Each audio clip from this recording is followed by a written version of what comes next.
Recently, a friend from college texted me. She described how frustrating it is to navigate a world in which people like us, that is, people who come from working class families, are perennially stuck. We both were lucky. Each of us got a merit based scholarship to attend one of the most expensive, aka prestigious, universities in the world. But it doesn't take much to meet people as smart and as talented as we are, who are toiling away at jobs that barely make rent in order to perhaps someday afford a degree, in order to perhaps someday contribute something that feels meaningful to society. It doesn't take much to find someone our age who started college, racked up tens of thousands of dollars in debt, only to drop out after a year or two due to mental illness.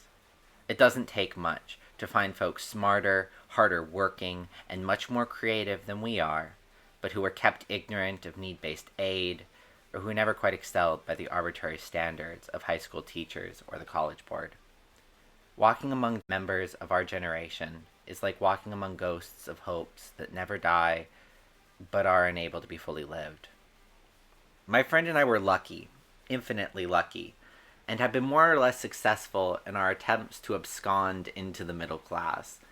But so many of our friends, online and in person, have been abandoned by our government and trapped by the meat grinder of capitalism. They have delayed starting families. They have delayed buying houses. They have been unable to get prescriptions filled or essential medical appointments made. They have moved from career to career, gig to gig, hustle to hustle, with no illusion of futurity or ounce of stability. Many of us came of age after the crash in 2008, meaning that most of us have never labored under the false impression that hard work will pay off. We know there is no justice, no desserts, just endless hustle.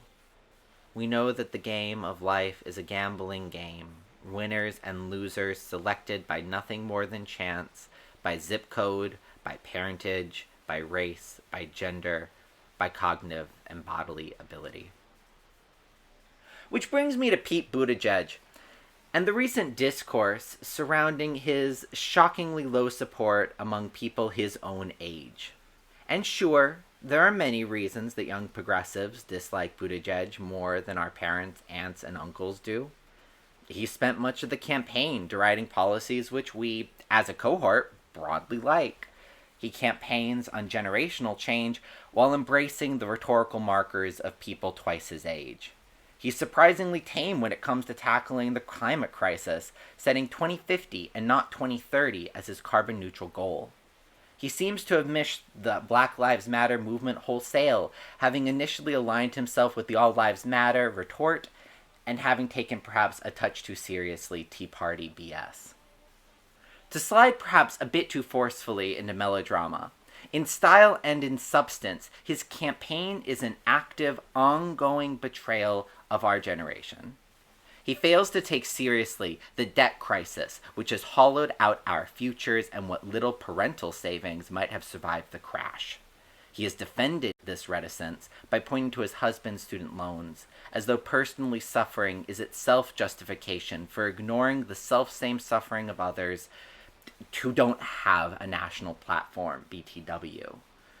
Taken together with his opposition to Medicare for All, one of his ads describing it as an infringement on our freedoms, his race-based oversights and failures as mayor, and his slow peddling of the climate crisis, his overall worldview is one in which there is time to slowly transition to economic and political reform, in which the stakes are relatively low and reuniting the country is the only thing that truly matters.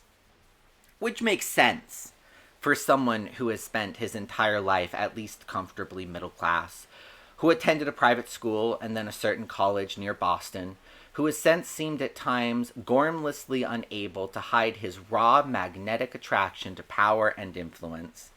There is always enough time. There is always the bank of mom and dad to turn to. What's the worst that could happen? And so, in his attitude, as much as in his stated policies, he embodies the same detached, lackadaisical indifference of preceding generations, an indifference which has decimated his own generation. The forces which have allowed wealth to accumulate generationally, which has left millennials uniquely underserved and without relative worth, are now the same forces propping up his campaign in wine caves and through bundled donations.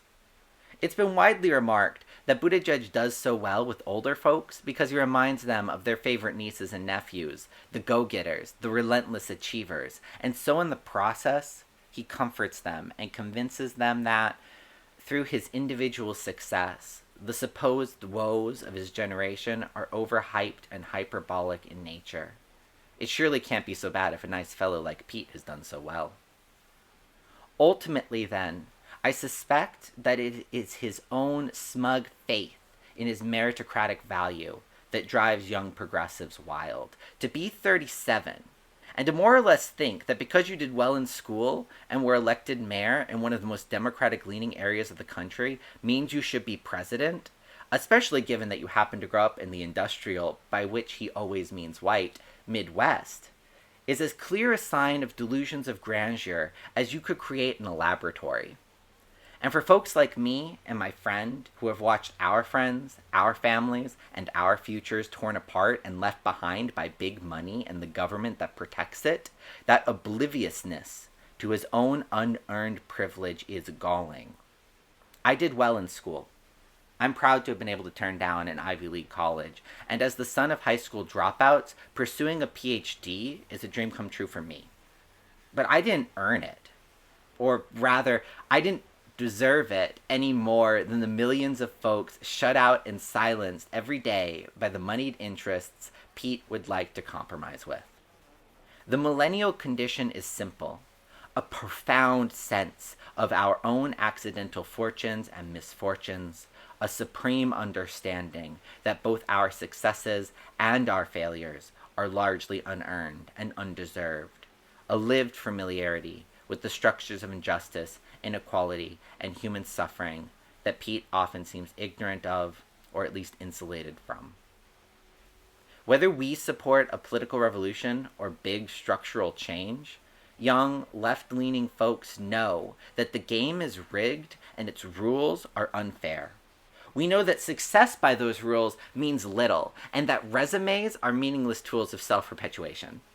We know that preppy folks like Pete, who use their success in an unfair system as evidence for continuing to protect that system from real reform, are indistinguishable from politicians of older generations. He and they are boomers in spirit, if not in wrinkles or in retirement savings. And unlike boomers, they have no excuse. To be clear, none of this is meant to deny Buttigieg's clear charisma, undersell his attempts at empathic thoughtfulness, or overlook his own lived experiences of bigotry and injustice. I have friends of various orientations for whom having a major candidate who is gay, and whose being gay is such a footnote to his larger political project, is immensely gratifying and inspiring. I also don't want to deny or paper over the very real differences between Buttigieg and Joe Biden or Amy Klobuchar, both of whom are manifestly more moderate and consequently unfit to lead. When Mayor Pete first entered the race, I had heard of him once or twice before, but counted him out. Within days, I could see that his political talents were immense, and I began to reconsider my own skepticism. But as his abrupt mid-campaign pivot to the center has revealed, whatever commitments he may have to structural reform are cosmetic in nature and like giving ibuprofen to someone who is dying. Too little, too late, from someone who has skated by without an understanding of their own training wheels. It's not a matter of his being born on third and thinking he got a triple. It's a question of his own reluctance to recognize how many people have been kept out of the stadium at all. It's his acquiescence to a system whose depravity and capriciousness keeps me up at night. In the words of so many Tumblr warriors, if you're not angry, you're not paying attention. Pete Buttigieg isn't angry enough.